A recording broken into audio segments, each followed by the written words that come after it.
Hi viewers, আসসালামু আলাইকুম। আশা করি আপনারা সকলেই ভালো আছেন।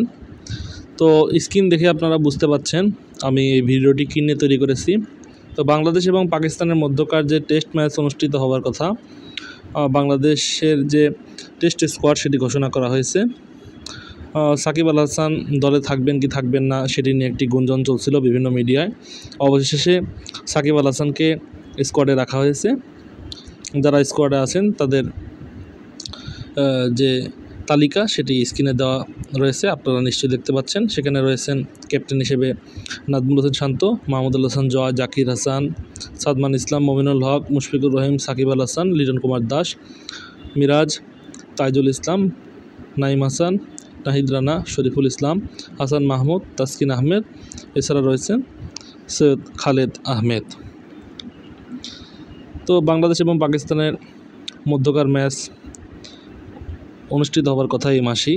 তো সে উপলক্ষে বিসিবি বাংলাদেশের টেস্ট স্কোয়াড ঘোষণা করেছে।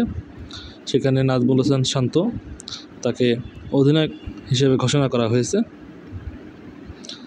তো আশা করি এই ম্যাচটি সামনে যে টেস্ট খেলাগুলো হবে সেই খেলায় বাংলাদেশ ভালো পারফর্ম করবে এবং বাংলাদেশ যে আগেকার যে ম্যাচগুলো রয়েছে সেই ম্যাচে যে পারফরমেন্স করেছিল সেগুলো থেকে শিক্ষা নিয়ে সেই ভুলগুলো শুধরে তারা ভালো খেলবে সে আশা ব্যক্ত করছি এবং বাংলাদেশ দলের জন্য শুভকামনা জানাচ্ছি। যারা এতক্ষণ ভিডিওটি দেখলেন তাদের সকলকে অসংখ্য ধন্যবাদ জানাচ্ছি।